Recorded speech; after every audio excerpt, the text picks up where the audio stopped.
In this ISTQB Agile Tester certification tutorial, we are going to learn what are the roles of a tester in an Agile team. So as a tester, if you're working in any of the Agile project, what are your roles and responsibilities and what skills you need in order to succeed in any of the Agile projects if you're working as a tester in an Agile project. Now, the first thing is to have the skills, whatever skills you had, technical skills. As part of ISTQB Foundations level syllabus, there were a couple of skills mentioned. You need to have all those skills anyways if you're working in any of the testing team. Plus, if you're working in an agile team, you need to be very competent in test automation, and that is because you would be doing a lot of automation in each and every iteration in agile project, and you cannot sustain the pace, or you cannot in agile project, because of the iteration, every sprint you'll be getting new features added on. So if you're not doing automation in each sprint, then it will be a big backlog, and you'll be falling behind in terms of testing. So you should be competent in test automation. You should have knowledge of the test driven development approach, TDD, and acceptance test driven development approach. So we'll discuss these approaches in later tutorials. You should be good at white box testing if required. Usually white box testing will be done by developers, but just in case if it is needed as part of the test team, you should be aware and you should be knowledgeable in white box testing as well. And if you're good at automation, you will be able to do white box testing as well. You should be good in black box testing, which anyways, if you're working in the testing industry, you will be good at black box testing, and also experience based testing, along with this exploratory based. So you should be able to do exploratory testing in agile project to come up with any edge defects or any of the critical issues that cannot be found with the usual approaches that you take in the software testing.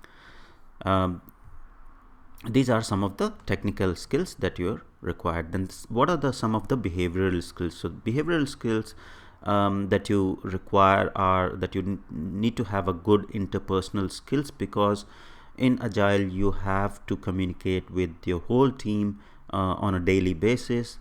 There will be a lot of communication with each other in the team, so good interpersonal skills are very important if you're working in any of the agile project. You should be self-organized, so nobody is going to guide you what you need to do. So you need to self-organize what needs to be done and ensure that the end quality of the product is good. You should be quality focused, so you should be having inputs, or you should be giving your inputs in each and every stages of the life cycle in the iteration. So from the design or even from the user story elaboration, or when the user stories are being pulled in the sprint, you should be asking a lot of questions based on your skills or testing skills, which will identify some of the hidden or some of the key issues that might have not been addressed in the user stories. So similarly, even in the design or development phases, you should be working with the developers and asking them questions around how you'll be testing it and what they are building. So there will be a lot of communication, so you should be quality focused and contributing in every phases of the agile development. You should be proactive to get up from your desk and walk to the other person's desk and ask the questions and clarify any doubts if you have. You should be solution driven. You should be very responsive if someone approaches you. You should be easily approachable and responsive in terms of whatever knowledge you have and whatever help you can do to for the whole team in order to succeed in the agile project.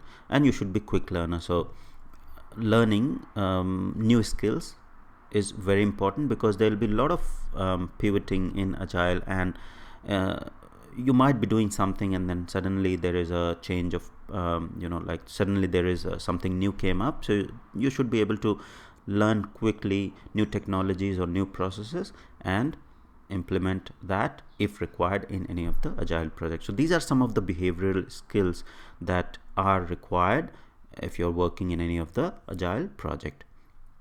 Now the next thing is, what are your roles in any of the agile team. So if you're working as a tester, your roles are that you implement the test strategy and plan, you analyze and bring the best testing tool. So that's another part of it. So you have to first come up with the overall strategy and the plan, how you will be testing the whole product, as well as you should be analyzing the tools, the best suited tools.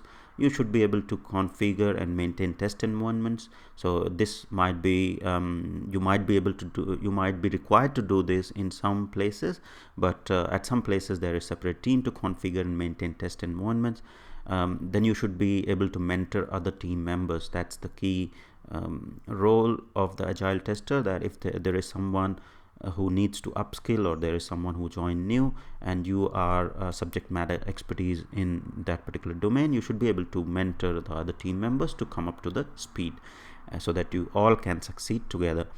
Then you should be able to plan testing during iterations. So during iteration you should be able to plan what needs to be tested and do in sprint automation. So once you do the planning, you do in sprint automation in the sprint and do test execution and report any defects. So once you are done with the test automation, whatever can be automated, you run those automated test cases, and also any manual testing or exploratory testing that is required around those stories, you do those execution and report any defects that you have found. You should be actively collaborating with other team members to clarify any doubts or test coverage or any automation coverage that you have done. You should be actively participating in retrospective meetings. So retrospective meeting, if you're attending, you should be actively providing your feedback and inputs in those retrospective meetings, so that the whole team can learn from the feedback that you are providing. You should be providing feedback on progress and the test quality and coverage. So you should be proactive and have courage to say the actual progress and the quality and the coverage in the team.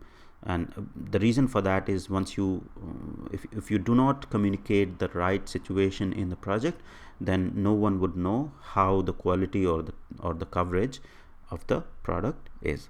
Then you should be setting up reports, dashboard and wiki for the stakeholder reporting. So that's reporting is another bit or another role that you need to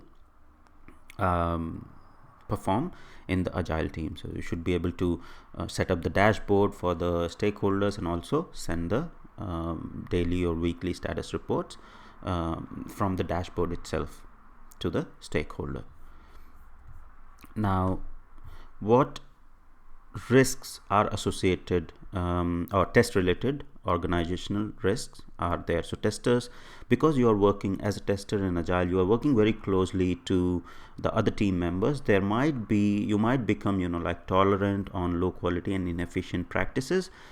Because you're very close to other people in the team, you might ignore if there is low quality or inefficient practices within the team. You might just ignore those, or you might become tolerant to those issues. The other issue that you might face is, or other risk you might have, is that keeping pace with excessive changes during sprints. So unless and until you implement a lot of automation, or you have automation around each and every most common sort of testing like unit regression, unless and until you do automation around those parts, there will be excessive changes or excessive amount of work in upcoming sprints, and that will be a big risk to keep pace with that excessive amount of work or testing that will be there in the further sprints or iterations. Then you might lose objectivity due to closeness with developers. So that's another risk, that objectivity might get lost because you are very close to developers. And then improper iteration planning might overburden testers. So if the iteration planning is not done very well, it will overburden testers, and there'll be a lot of work in the iteration, and you won't be able to achieve what you are supposed to. There won't be automation around those stories that are taken in the iteration, and also manual testing that needs to be done around those stories won't be able to finish. And because of this improper iteration planning, there'll be a lot of more work coming in further sprint, which you will be able to which you won't be able to cope up with. So these are some of the test related organizational risks. So in this tutorial we understood what is your role, what is your what skills you require as a tester to work in any agile project, and what are some of your roles in agile projects and some of the organizational risks. Thank you.